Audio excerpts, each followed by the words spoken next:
ang pangatlo ay ang tinatawag na death of punishment. Ito yung tinatawag na final judgment. Ang death of punishment, mga kapatid, ay para sa mga taong makasalanan na namatay. Patay sa espiritu at papatayin pa siya sa eternal death. Mayroon pa palang ikalawang kamatayan, ang kamatayan. Biro mo, patay ka na, papatayin ka pa uli. Ang tawag dyan ay death of punishment. Yan ang pangatlong uri ng kamatayan. Itong pangatlong uri ng kamatayan, sinasabi ng banal na kasulatan, ito ang panahon ng paghihiganti ng Diyos. Sabi ng Biblia, dito sa aklat ng ikalawang Tesalonica, 1 ang talatay 7 hanggang 8. Asa 8 hanggang 9. Chapter 1 ng 2 Thessalonian, na maghihiganti sa hindi nagsisikilala sa Diyos at sa kanila na hindi nagsisitalima sa ebanghelyo ng ating Panginoong Hesus, na siyang tatanggap ng kaparusahan na walang hanggang kapahamakang mula sa harapan ng Panginoon at mula sa kaluwalhatian ng kaniyang kapangyarihan. Ang panahon na yan, mga kapatid, ito na ang panahon na ang tao na patay sa espiritu, papatayin pa siya sa walang hanggang parusa. Basahin natin yan dito sa aklat ng Apokalipsis, sa chapter 20, sabi ng banal na kasulatan sa verse 14, at ang kamatayan at ang Hades ay ibinulid sa dagat-dagatang apoy. Ito ang ikalawang kamatayan. Ibig sabihin, yung patay sa espiritu, papatayin pa siya sa walang hanggang parusa. Mga kapatid, ang Hades ng pagdurusa, binasa natin kanina, sino nandun? Yung nagsabi ng mayamang haling, kaluluwa ko, marami ka ng pag-aaring nakakamalig para sa maraming taon. Magpahingalay ka, matuwa ka, uminom ka. Pero sabi ng Panginoon sa kanya, ikaw na haling, sa gabing ito, kukunin ko ang iyong kaluluwa. Lahat ng ipinaghanda mo sa lupang ito, kanino kaya pupunta? Kaya yung makasalanan, hinatulan ng Panginoon. Yan pala alam mo sa buhay, sige, mamayang gabi. Ewan ko lang kung magising ka pa. Kaya kukunin ko ang iyong kaluluwa, itapon sa Hades ng pagdurusa. Kaya yung napunta sa Hades ng pagdurusa, ano sigaw niya? Amang Abraham, maawa ka sa akin. Suguin mo si Lazaro upang itubog niya sa tubig ang dulo ng kanyang daliri. Mga kapatid, nang makita nitong mayamang haling na napunta sa Hades ng pagdurusa, si Lazaro at si Abraham, inaaliw ng Panginoon. Ay bakit nagkakakitaan? Ibig sabihin, Hades nandoon, tapos si Abraham nasa langit. Mga kapatid, hindi po ganyan ang sitwasyon. Dahil ang panahon ng lumang tipan, lahat ng Old Testament saint ay nasa lugar ng Upper Sheol. Pag sinabing Upper Sheol, ito yung lugar ng kaaliwan. At yung Lower Sheol, ito yung lugar ng pagdurusa.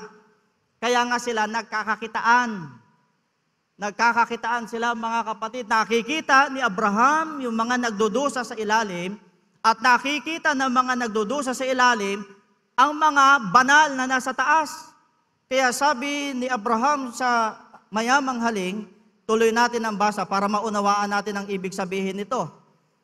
Sabi dito ng banal na kasulatan, sa chapter 16, tuloy natin ang verse 24. At siya'y sumigaw at sinabi, amang Abraham, maawa ka sa akin at suguin mo si Lazaro upang itubog niya sa tubig ang dulo ng kanyang daliri at palamigin ang aking dila sapagkat naghihirap ako sa alab na ito.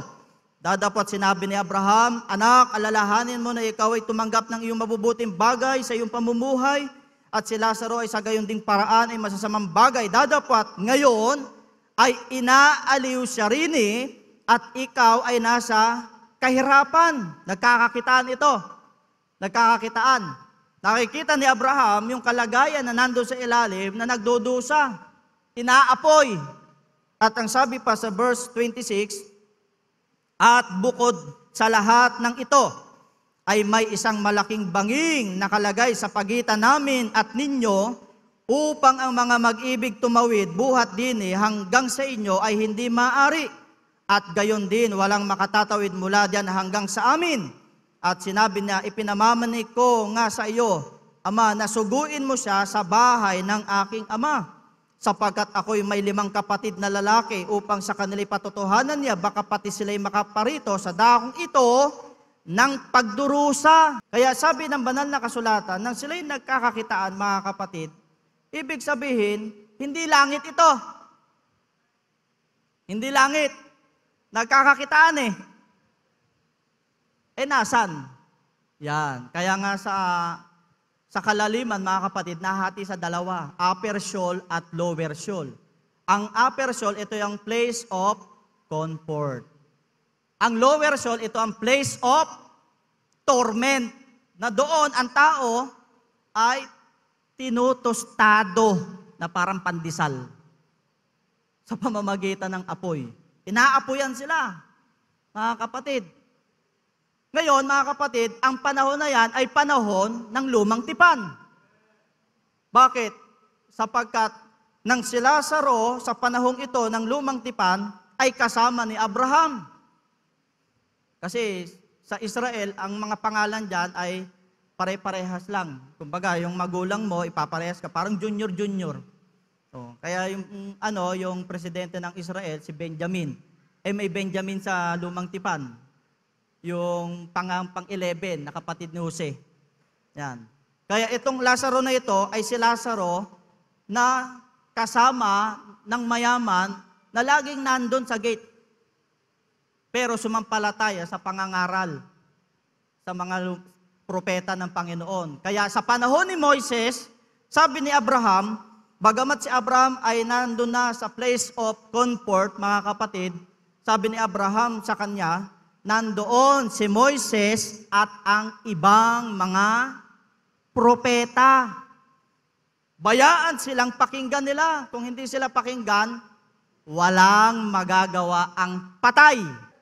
Kaya sa final judgment, yung nasa Hades ng pagdurusa, ibubulid sa dagat-dagatang apoy, kasama na yung katawan. Bakit? 1 Corinthians chapter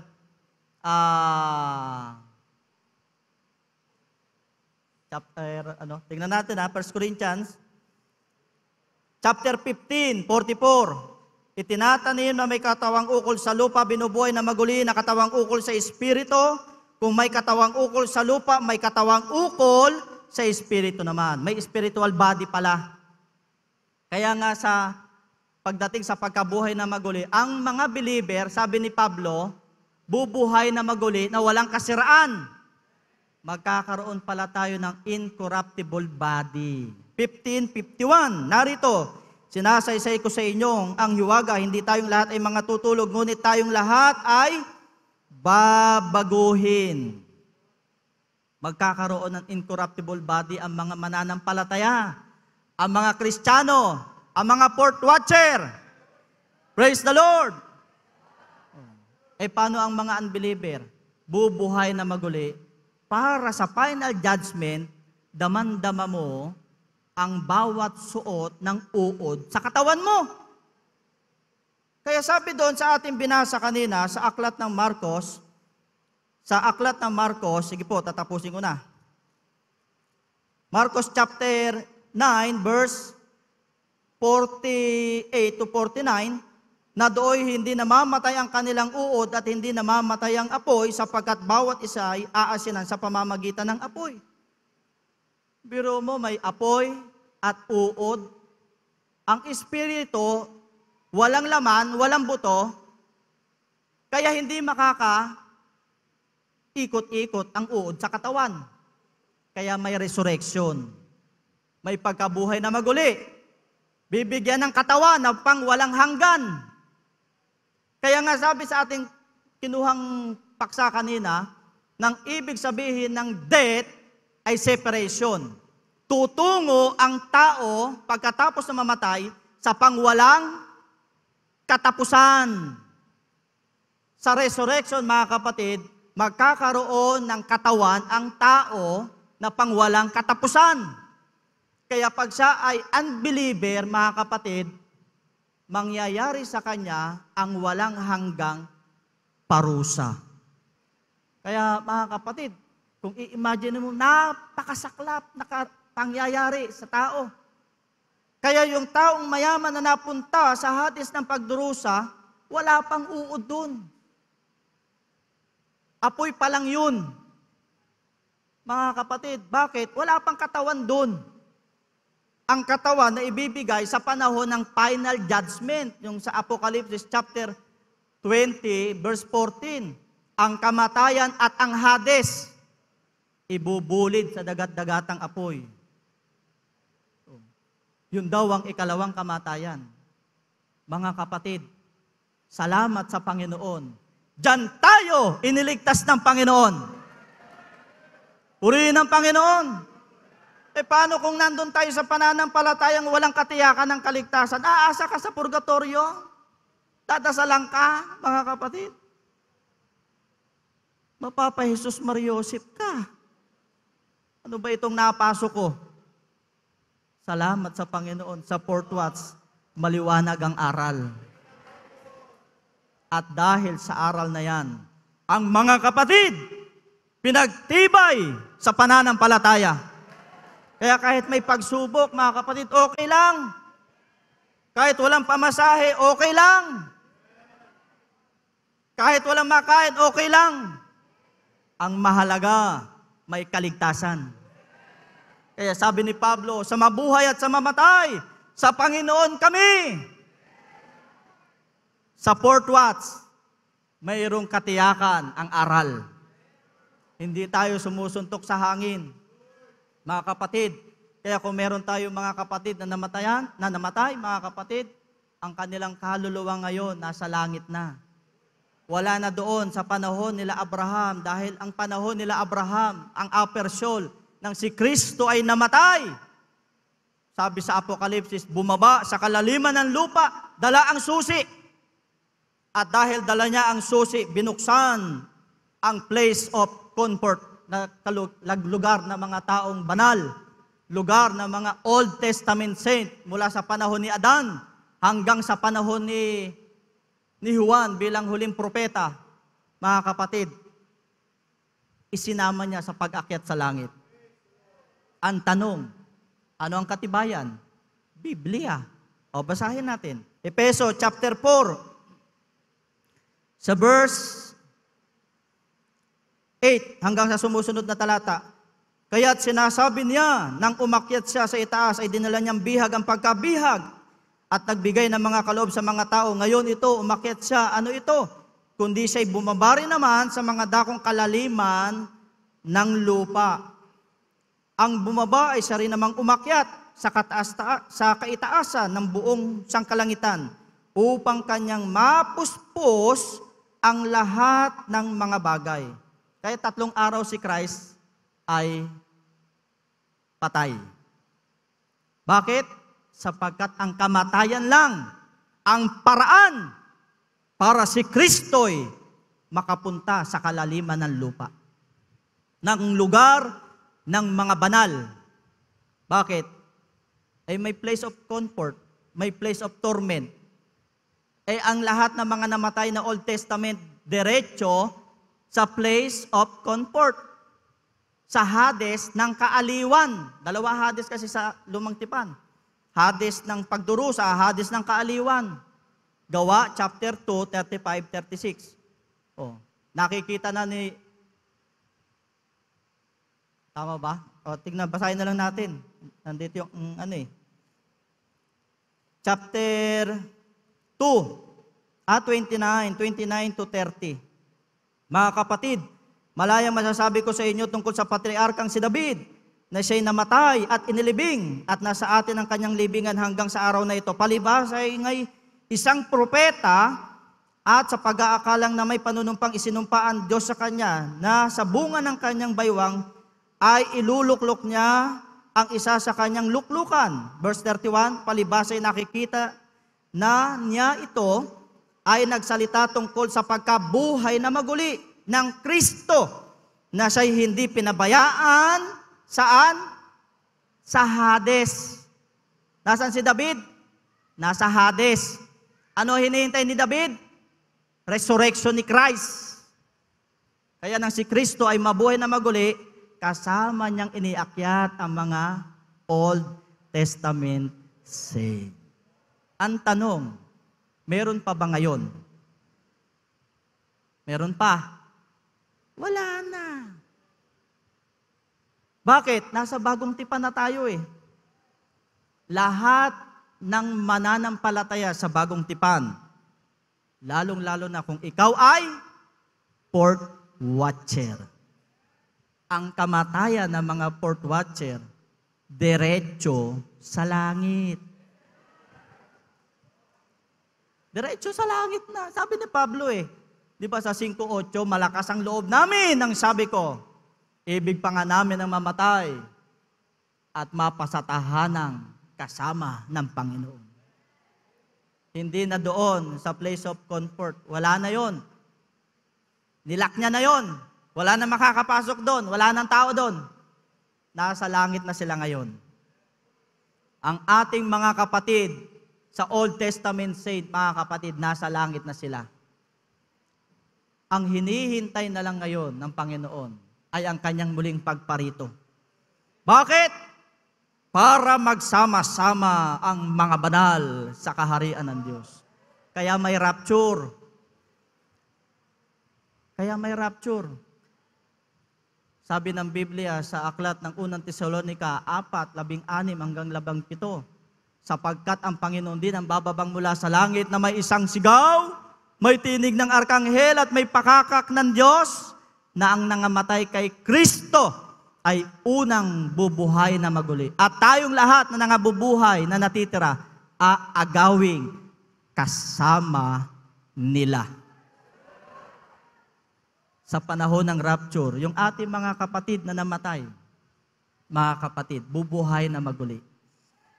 Yung mahal mo sa buhay, yung ating mga senior minister, ang Bishop Dodoy, ang minamahal na good man of the house, mga kapatid. Sabi ni Apostol Arsenio Tanperiol, ang good man of the house, nung siya ay nabubuhay pa, sana magkita-kita tayo sa rapture. Inihintay tayo ng good man of the house. Kaya pagdating ng rapture, mga kapatid, makikita natin ang ating mga mahal sa buhay na namatay, na nauna sa atin. Basta believer, Sinasabi dito, believer. Yan ang inaasahan, ang pagparito ng Panginoon. The great hope ng mga believer ay ang second coming. Kaya kung mayroong pagtitiis ngayon, titignan natin pagtitiis. Napakaliit lang yan. Wala kang pamasahe papunta sa bahay-sambahan. Mga kapatid, ilaban mo ang pananampalataya mo. Nasa pagsubok ka, ilaban mo pananampalataya mo. Mga kapatid, salamat sa Panginoon sapagkat ang Diyos hindi nagtatangi ng tao. Kahit tayo, ano ang ating kalagayan, naging makasalanan tayo. Mga kapatid, hindi tayo tinignan ng Panginoon sa kalagayan natin. Ang tinignan ng Panginoon sa atin, yung ating patuloy na pagnanasang na ang Diyos ay ating paglingkuran. Kaya tayo binago. Nang tayo'y baguhin ng Panginoon, mga kapatid. Isa sa inilagay sa atin ng Panginoon, pag-asa. May pag-asa ka na ngayon, kapatid, sa buhay na walang hanggan.